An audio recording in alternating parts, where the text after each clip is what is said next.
જમ્મુ કાશ્મીરના પહેલગામમાં પાકિસ્તાન સમર્થિત આતંકીઓ કરેલા હુમલામાં 26 નિર્દોષ લોકોના જીવ ગયા હતા। આ ઘટના બાદ ભારતે પાકિસ્તાન સાથેની સિંધુ જળ સંધિ સ્થગિત કરવાનો નિર્ણય લેતા જ પાકિસ્તાનના રાજનેતાઓની ઊંઘ હરામ થઈ ગઈ છે।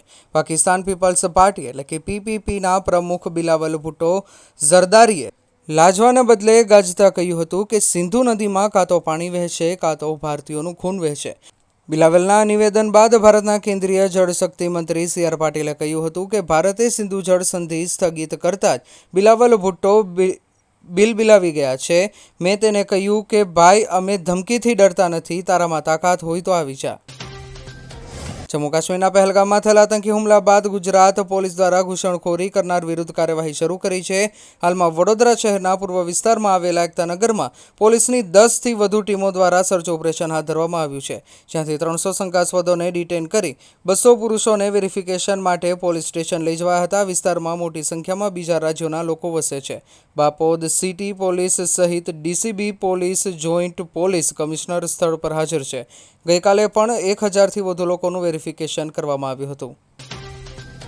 ઓએનજીસીમાં કોન્ટ્રાક્ટ પર નોકરી આપવા માટે બનાવટી લેટર બનાવી લોકો પાસેથી 25 લાખ મેળવી છેતરપિંડી કરનાર ઠગની ધરપકડ કરવામાં આવી છે। ચાંદખેડા વિસ્તારમાં આવેલા પ્રજાપતિવાસમાં રહેતા ગૌતમ સોલંકી નામના યુવકે ઓએનજીસીના વેલ ઉપર કોન્ટ્રાક્ટ પર લોકોને નોકરીએ રાખવા માટે પૈસા લીધા હતા। ત્યારબાદ તમામને બનાવટી એપોઇન્ટમેન્ટ લેટર અને આઈ કાર્ડ આપી દીધા હતા। લોકોને ઓએનજીસીમાં નોકરી આપવાનું કહીને ટ્રેનિંગ માટે અંદર પણ લઈ જતો હતો। સમગ્ર મામલે ઓએનજીસીના સિક્યુરિટી ચાર્જને જાણ થતાં તેઓ દ્વારા તપાસ કરવામાં આવી હતી અને સમગ્ર બાબત સામે આવતા અમદાવાદ ક્રાઇમ બ્રાન્ચમાં યુવક વિરુદ્ધ પોલીસ ફરિયાદ નોંધવામાં આવી હતી।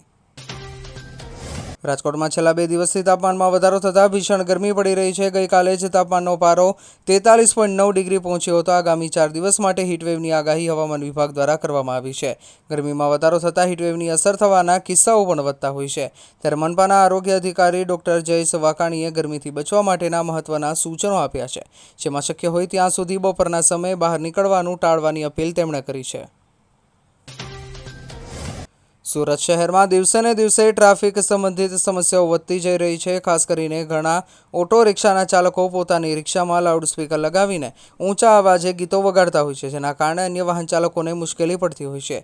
ક્યારેક તો અકસ્માત અને ઘર્ષણની ઘટનાઓ પણ બનતી હોય છે। આ સમસ્યાને ગંભીરતાથી લેતા સુરત શહેર ટ્રાફિક વિભાગે વિશિષ્ટ ડ્રાઈવ હાથ ધરી હતી। બાબરામાં પીજીવીસીએલના દિન પ્રતિદિન ધાંધિયા જોવા મળી રહ્યા છે। ગમે ત્યારે વીજ કાપ તેમજ લો વોલ્ટેજ તો હાઈ વોલ્ટેજ જોવા મળે છે, જેના કારણે શહેરના લોકોને આકરી ગરમીમાં ભારે મુશ્કેલીનો સામનો કરવાની ફરજ પડી રહી છે।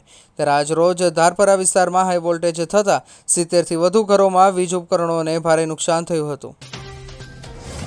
સારકુંડલા તાલુકાના મોટાભાગના ગામોને આવરી લે છે તેવા તાલુકાના 2 મુખ્ય માર્ગો દોલતીથી મેરિયાણા અને લખિયાળીથી ભેકરા સુધીના રોડનું 3.38 કરોડના રોડનું વિકાસ કામોનું સાવરકુંડલા ધારાસભ્યના હસ્તે ખાતમુહૂર્ત કરવામાં આવ્યું છે। પાલનપુર નગરપાલિકાની વહીવટી અણાવડતને કારણે શહેરીજનો ત્રાહિમામ પોકારી ઉઠ્યા છે। ત્યારે શહેરના વોર્ડ નંબર 6ના અંબિકાનગરમાં રોડ ખોદી દેતા વાહન ચાલકો સહિત સ્થાનિકોમાં રોષ ફેલાઈ જવા પામ્યો છે। પાલનપુર નગરપાલિકાના વોર્ડ નંબર 6 વિસ્તારના અંબિકાનગર જૈન દેરાસર પાસે જાહેર રોડ તોડી નાખતા લોકોને જીવના જોખમે અવરજવર કરવા મજબૂર બનવું પડ્યું છે। રોડ તોડીને તેનો કાટમાળ હટાવવાની પણ તસ્દી લેવાઈ નથી, જેથી સ્થાનિકોને પડવા અખડવાનો ભય સતાવી રહ્યો છે। તો વળી વાહન ચાલકોને પણ ટાયર પંચર અને વાહન નુકસાનના ભય વચ્ચે અકસ્માતની દહેશત વર્તાઈ રહી છે। ત્યારે આક્રોશિત સ્થાનિકોએ નગરપાલિકાના સભ્યો સહિત સ્થાનિકો ઉપર ફિટકારની લાગણી વરસાવી હતી। બનાસકાંઠાના થરાદ સાંચોર હાઈવે પર મુસાફરોની જોખમી મુસાફરીનો વિડીયો સોશિયલ મીડિયા પર વાયરલ થયો છે। વિડીયોમાં એક ઓટો રિક્ષામાં ક્ષમતાથી વધુ મુસાફરો ભરેલા જોવા મળ્યા છે। મોડી સાંજના સમયે લેવાયેલા આ વિડીયોમાં કેટલાક મુસાફરો રિક્ષાની બહાર લટકેલા દેખાય છે। રિક્ષાની અંદર પણ મુસાફરો ખીચોખીચ ભરેલા છે। થરાદ પંથકમાં આવી ઘટનાઓ નવી નથી।